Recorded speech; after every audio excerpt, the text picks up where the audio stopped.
everybody, this is Digraj Singh Rajput. Welcome to Social School. इस video में class 12th political science का chapter security in the contemporary world, इस chapter का part 6 discuss करने वाले हैं। अभी तक हम लोगों ने चैप्टर में एक मेजर पार्ट जो है कंप्लीट कर लिया है। ट्रेडिशनल नॉन ट्रेडिशनल सिक्योरिटी, दोनों ही सिक्योरिटी के जो नोशन है उन्हें समझ लिया है। किस तरह से ट्रेडिशनल सिक्योरिटी में कॉपरेशन एक इंपॉर्टेंट रोल प्ले कर सकता था और क्या है वो हमने समझा। नॉन ट्रेडिशनल सिक्योरिटी की बात करें तो non traditional security is something which have a broader perspective, ठीक है, होराइजन जो है वो बड़ा है। तो वहां पर आपने देखा कि न्यू सोर्सेज ऑफ थ्रेट्स भी इमर्ज हो रहे हैं। वो सारा सब कुछ हमने नेक्स्ट पार्ट, मतलब जो प्रीवियस पार्ट था उसमें डिस्कस कर लिया है। अब हम यहां पर क्या पढ़ने वाले हैं, यहां पढ़ेंगे कोऑपरेटिव सिक्योरिटी के बारे में। कोऑपरेटिव सिक्योरिटी क्या है, देखिए, तो कोऑपरेटिव सिक्योरिटी की अगर हम बात करें ना, कोऑपरेटिव सिक्योरिटी की अगर बात करें तो उसमें क्या है कि कॉपरेशन की मदद से सिक्योरिटी को इंश्योर किया जा सकता है। कॉपरेशन की मदद से सिक्योरिटी को इंश्योर किया जा सकता है, बिल्कुल सही बात है। ट्रेडिशनल नोशन में भी हमने देखा कि कॉपरेशन की मदद से सिक्योरिटी को इंश्योर किया जा सकता है, ठीक है। कैसे? तो traditional notion of security through cooperation में आपने क्या देखा था, आपने इंफॉर्मेशन शेयरिंग की बात करी थी, आपने अलायंस बिल्डिंग की बात करी थी, ध्यान आ रहा है, तो आर्म्स कंट्रोल की बात करी थी। लेकिन यहां तो non traditional notion of security की जब हम बात करते हैं तो हथियारों का खतरा तो है ही नहीं है, ठीक है। खतरा देश के अंदर ज्यादा है, वो बीमारियों का हो सकता है, वो माइग्रेशन का हो सकता है, वो पॉवर्टी का हो सकता है।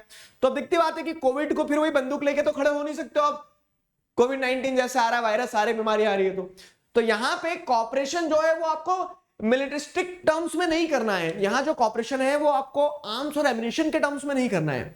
यहां कॉपरेशन का तरीका बदल जाएगा।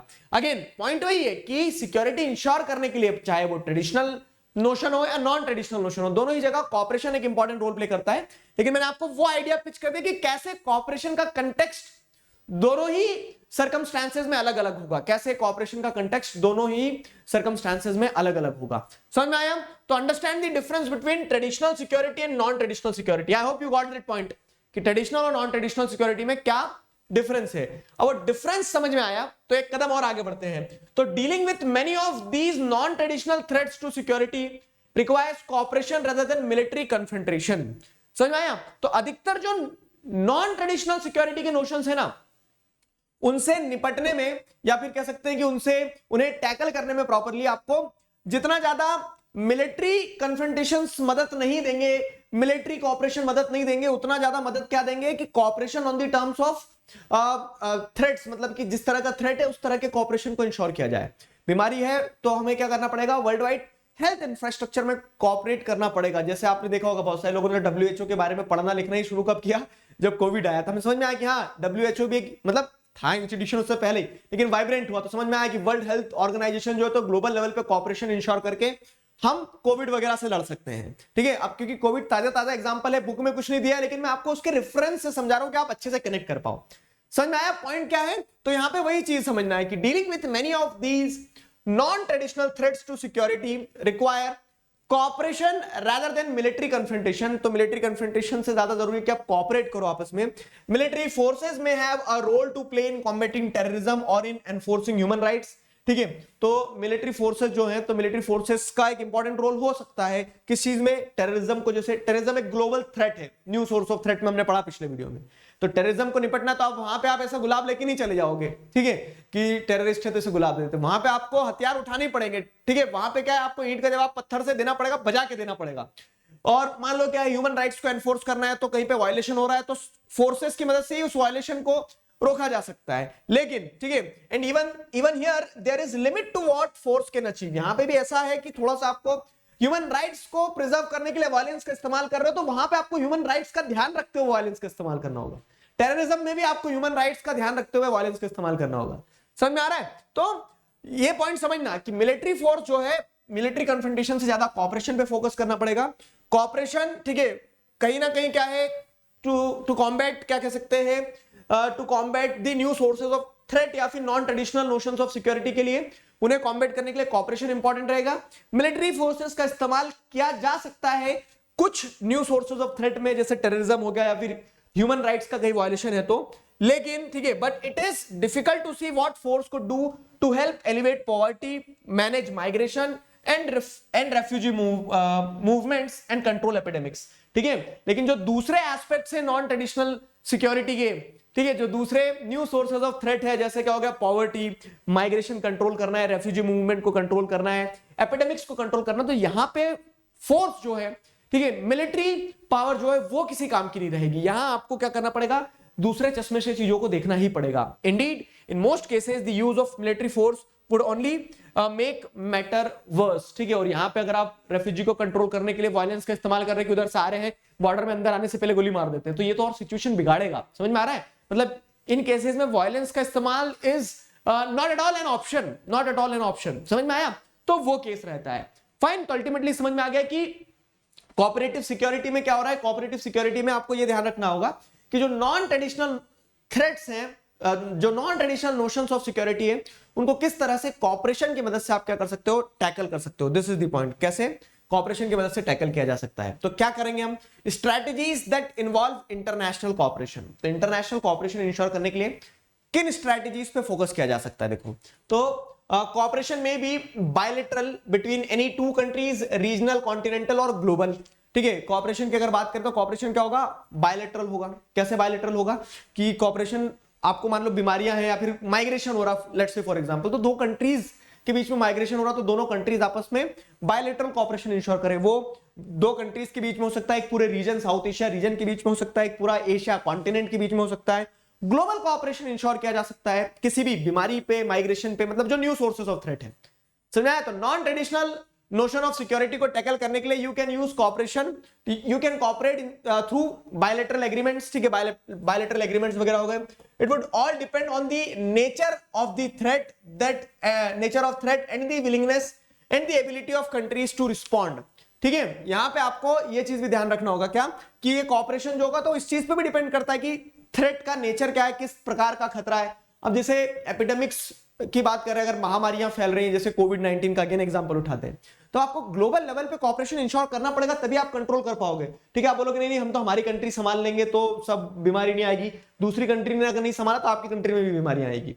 समझ में आया, तो nature of the threat and the willingness and the ability of countries to respond, इस पे डिपेंड करेगा कि किस तरह का बायलैटरल कॉपरेशन की जो बात कर रहे हो, तो वो आपको कंट्रीज के बीच में चाहिए, रीजनल लेवल पे चाहिए, कॉन्टिनेंटल लेवल पे चाहिए, ग्लोबल लेवल पे चाहिए। समझे, कोऑपरेटिव सोसाइटी में also involve a variety of other players, ठीक। अब क्या होता है, सॉरी, कोऑपरेटिव सिक्योरिटी, मैंने सोसाइटी बोल दिया अभी। तो अब एक और स्ट्रैटेजी अगर जैसे हम देखें, ठीक है, इंटरनेशनल लेवल पे कॉपरेशन को इंश्योर करने के लिए, तो एक स्ट्रैटेजी में हो सकता है कि कोऑपरेटिव सिक्योरिटी जो है ना, तो आपको बहुत सारे प्लेयर्स को इंक्लूड करना होगा, इंटरनेशनल और मतलब नेशनल, इंटरनेशनल ऑर्गेनाइजेशंस, इन सारी ऑर्गेनाइजेशंस को इंक्लूड करना होगा, जैसे यूनाइटेड नेशन हो गया, वर्ल्ड हेल्थ ऑर्गेनाइजेशन हो गया, वर्ल्ड बैंक हो गया, आईएमएफ हो गया। समझ में आया, तो इनके बीच में कॉपरेशन और कंट्रीज के बीच में कॉपरेशन, तो नेशनल और इंटरनेशनल ऑर्गेनाइजेशंस आपस में कॉपरेट करके जो न्यू सोर्सेज ऑफ थ्रेट है उन्हें टैकल करने में एक इंपॉर्टेंट रोल प्ले कर सकती है। फिर क्या है, नॉन गवर्नमेंटल ऑर्गेनाइजेशन। अब जरूरी नहीं कि सिर्फ गवर्नमेंटल ऑर्गेनाइजेशंस ही नेशनल इंटरनेशनल लेवल पे काम करे, बहुत सारी नॉन गवर्नमेंटल ऑर्गेनाइजेशन जैसे एमनेस्टी इंटरनेशनल ह्यूमन राइट्स के लिए बहुत अच्छा काम करती है, ठीक है। रेड क्रॉस सोसाइटी जो है, तो वो क्या है, वॉर वगैरह वाले टाइम पीरियड में एक तरह से रेफ्यूजीज वगैरह उनके लिए बहुत अच्छा काम करती है। Private foundation and charities, churches, religious organisations, trade unions, associations, social and development organisations, तो इस तरह से बहुत सारे एनजीओ जो हैं उनके कॉपरेशन से आप क्या कर सकते हो, non traditional notions of security जो है, non traditional threats of security जो है, उनको टैकल कर सकते हो या फिर एड्रेस कर सकते हो। समझ में आया। वैसे ही क्या है, बिजनेस एंड कॉर्पोरेशन, बड़े बड़े बिजनेस हाउस, जैसे आप क्या देख सकते हो, क्या हो रहा है कि बिल गेट्स फाउंडेशन जो है ना, उनकी वाइफ जो थी, एक्स वाइफ, और उनके बीच में थी, तो अब क्या है कि ऐसे बिजनेस और कॉर्पोरेशंस जो है तो वो भी काम करते हैं बहुत ज्यादा। समझ में आया, तो बिजनेसेस एंड कॉर्पोरेशंस, फिर उसके बाद में ग्रेट पर्सनालिटीज जैसे मदर टेरेसा, नेल्सन मंडेला, तो they became the flag bearer of the change. ये जो न्यू सोर्सेज ऑफ थ्रेट थे, तो उनको चैलेंज करने के लिए, उनको टैकल करने के लिए आप बिजनेसेस, ऑर्गेनाइजेशंस, फेमस पर्सनालिटीज, इनकी भी मदद ले सकते हैं। समझ में आया, तो these are the strategies. Question सीधा बनता है, how we can tackle the new sources of threats, what are the strategies through which we can ensure international cooperation on new sources of threat। तो here is the answer in front of you। 4 number में मान के चलना इस तरह के question आएंगे। Clear हुआ। So this was the topic. अब लास्ट पार्ट जो रहेगा चैप्टर का, वो क्या रहेगा, आपने सिक्योरिटी जो है, सिक्योरिटी इन कंटेम्प्रेरी वर्ल्ड को ब्रॉडली समझ लिया है, ठीक है, ट्रेडिशनल, नॉन ट्रेडिशनल, कॉपरेशन कैसे इंपॉर्टेंट रोल प्ले कर सकता है, वो सारा सब कुछ आपने समझ लिया। अब इंडिया के कंटेक्स्ट में कि इंडिया ने अपनी सिक्योरिटी पॉलिसीज को कैसे समझा है, कैसे किन स्ट्रेटजीज को अडॉप्ट किया है, वो सारा सब कुछ लास्ट पार्ट में हम कवर करेंगे। इस तरह से हमारा चैप्टर पूरा कंप्लीट हो जाएगा। तो मैं उम्मीद करता हूं यहां तक आपको चीजें समझ में आई है। फाइन, यहां तक चीजें समझ में आई है। एक चीज और देख लो, अभी खत्म नहीं हुआ। Cooperative security may involve the use of force as the last resort. ठीक है, तो आपने ये देख लिया कि हाँ non traditional sources of threat है तो उनमें फोर्स इतना इंपॉर्टेंट रोल प्ले करता नहीं है, लेकिन एक पॉइंट यहां लिखा है कि लास्ट रिजॉर्ट की तरह फोर्स को इस्तेमाल किया जा सकता है। अब वो लोग कहना क्या चाहते हो सर, कभी बोलते हो कि फोर्स की मदद से तो हम ओवरकम नहीं कर पाएंगे, और कभी बोल रहे हो कि फोर्स का इस्तेमाल किया जाएगा। ठीक है, रुको जरा समझाता हूं, देखो क्या है। ठीक है, तो द इंटरनेशनल कम्युनिटी में have to sanction the use of force to deal with governments that kill their own people or ignore the miseries of their population who are devastated by poverty, diseases and catastrophe। ठीक है, अब ये point समझो क्या हो रहा है ना, कि वैसे तो बीमारी खत्म करना है, गरीबी खत्म करना है, इसमें फोर्स का कोई इस्तेमाल नहीं होगा, लेकिन नॉन ट्रेडिशनल सोर्सेस मतलब नॉन ट्रेडिशनल थ्रेट्स जो है सिक्योरिटी के, ठीक है, तो उन्हें टैकल करने में लास्ट रिजॉर्ट की तरह, ठीक है, cooperative societies may involve the use of force as the last resort. ठीक है, तो फोर्स का इस्तेमाल किया जा सकता है एज अ लास्ट रिजॉर्ट, ताकि आप क्या कर सको, टैकल कर सको सारी बीमारियों को, सारी परेशानियों को, और भी जितनी समस्याएं आपके सामने उत्पन्न हो रही, खड़ी हो रही है। ठीक है, तो ये पॉइंट कैसे देखो कि मान लो क्या हो रहा है, कि मान लो कहीं पे क्या हो रहा है, कोई गवर्नमेंट अपने ही लोगों की जान लेने पे तुली हुई है। जैसे हमने देखा रवांडा में दिक्कतें थी, वहां पे सिविल वॉर जैसा हो गया। जैसे आपने देखा कोसोवो प्रोविंस वगैरह जो थी यूगोस्लाविया का, वहां पे इलेक्टेड गवर्नमेंट जो थी, मिलोशेविक एक लीडर थे, उन्होंने अपने ही लोगों को, ठीक है, क्या कह सकते हैं, मारना चालू कर दिया था। तो ऐसे केस में क्या होता है, गवर्नमेंट या फिर इंटरनेशनल लेवल पे जो ऑर्गेनाइजेशंस होती है, तो उन्हें फोर्स को रिजॉर्ट करना पड़ता है, हथियार लेके उतरना पड़ता है ना। सामने वाला हथियार लेके खड़ा है तो आप ऐसे नहीं बोल देंगे कि हम अहिंसा के पुजारी हैं। समझ में आया, वो केस है। तो it may have to agree to the use of violence against international terrorist and those who harbour them. अब टेररिस्ट है तो टेररिज्म एक न्यू सोर्स ऑफ थ्रेट है। टेररिज्म को अगर खत्म करना है तो आपको क्या करना पड़ेगा, टेररिज्म को खत्म करने के लिए हथियार उठाना पड़ेंगे। समझ में आया ना पॉइंट। तो it may have to agree to the use of violence against international terrorist and those who harbour them.